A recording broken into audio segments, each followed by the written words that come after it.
Bonjour à toutes et à tous. Aujourd'hui, 7e leçon de tarot. On va aborder deux cartes pas faciles. Voilà, c'est pas les meilleures cartes du jeu. Elles font peur en général si elles sortent dans un jeu, donc il faut vraiment rassurer votre consultant. Les deux cartes s'appellent l'arcane 13 et la tempérance. Non, la deuxième ça va. Oui, non, c'est la leçon d'après parce que je prépare déjà la leçon d'après qui sont un peu difficiles. Oui, non, là ça va. La première, elle est un petit peu difficile, mais elle n'est pas si négative que ça, vous allez voir. Et la deuxième, la tempérance, elle est très cool. D'accord? Alors, l'arcane 13 qui apparaît là, qu'est-ce que c'est? Déjà, on voit que elle fait quand même peur, hein, cette carte, faut pas se mentir. Pourquoi? Parce qu'on voit qu'il y a un squelette, c'est une faux, il tient une faux, on voit des têtes, des pieds, des choses comme ça, on se dit mais qu'est-ce que c'est que cette carte? Elle invoque et elle fait penser à la mort. D'ailleurs, il y a beaucoup de gens qui disent c'est la mort, c'est la mort. Alors, oui et non. En fait, l'arcane 13, c'est une arcane, c'est une carte qui nous parle de changement radical. Ça, c'est très important. Il faut comprendre que on coupe quelque chose, c'est quelque chose qui s'arrête, qui se finit, c'est la fin de quelque chose, mais pour un renouveau, pour un changement, pour une transformation. Donc, c'est vraiment une carte qui n'est pas négative, d'accord ? Qui peut être difficile parfois, oui, évidemment. Si elle sort, selon certaines cartes, elle peut signifier rupture amoureuse, rupture de travail, rupture, je sais pas, elle peut aussi signifier la mort, évidemment. On va éviter d'en parler, hein, quand on tire les cartes, ça je vous apprendrai après. Elle est dans le changement, mais elle peut signifier aussi être enceinte. Je vous dis ça parce que moi, quand j'étais enceinte de mon fils, il y a eu longtemps, je sortais cette carte, je savais pas que j'étais enceinte. C'était au tout début, hein, les 10-15 premiers jours, je savais pas encore que j'étais enceinte et je me disais mais pourquoi je sors cette carte, pourquoi je sors cette carte? Et en fait, oui, il y avait un changement, il y avait une rupture, c'était fini, je n'étais plus la jeune femme, j'allais être une femme enceinte et une mère. Donc pour le tarot, symboliquement, c'est une rupture qui est définitive. Avant un enfant et après un enfant, la vie elle est différente. Tous les parents vous le diront, d'accord? Donc on est vraiment dans quelque chose de brutal, d'un changement radical, d'une rupture de vie, mais qui peut aller vers quelque chose de très positif. Ça peut être changement de maison, changement de lieu de vie, changement de travail, changement... Voilà, c'est rupture amicale, rupture professionnelle. Donc elle est douloureuse, mais elle amène une transformation, un changement. Ça peut être une remise en question profonde, par exemple quelqu'un qui est malade et qui est guéri.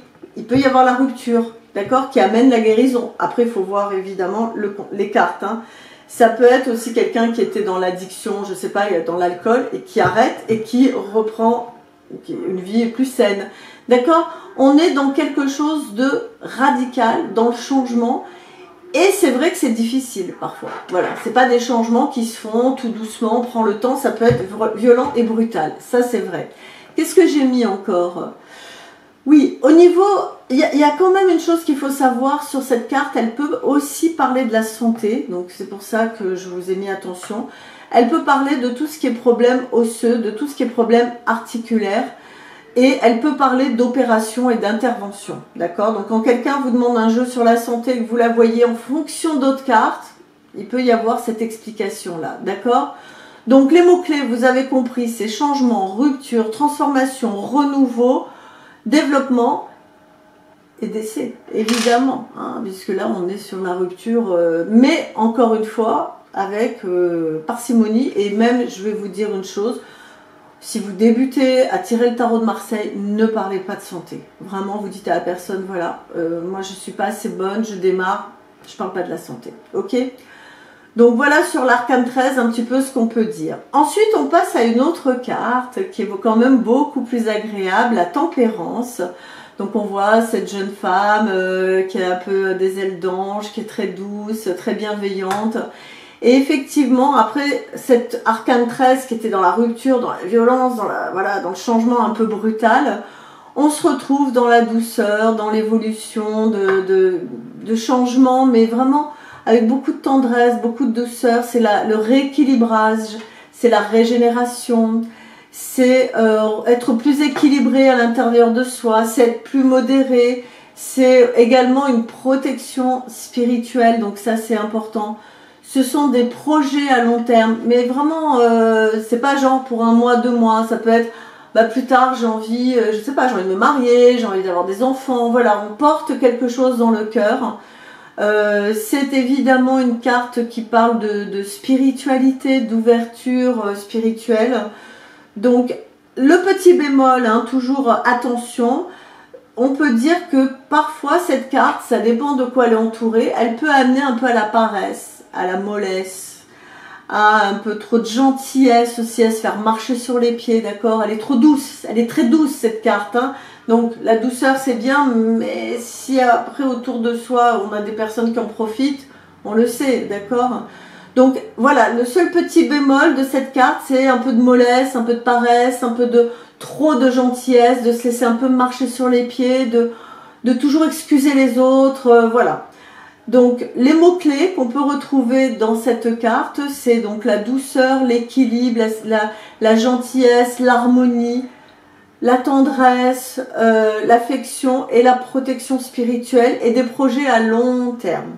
Ok? Voilà, c'est fini pour ces 2 cartes. Donc pensez toujours à bien les noter parce que plus tard, quand on sera à l'interprétation, je ne vais pas à chaque fois tout réexpliquer. Il faudra que vous ayez un petit peu les déclics. Ok? Donc les prochaines cartes, par contre, elles vont être un peu difficiles. Elles s'appellent le diable et la maison Dieu. Ok? Mais ça, c'est pour la prochaine leçon.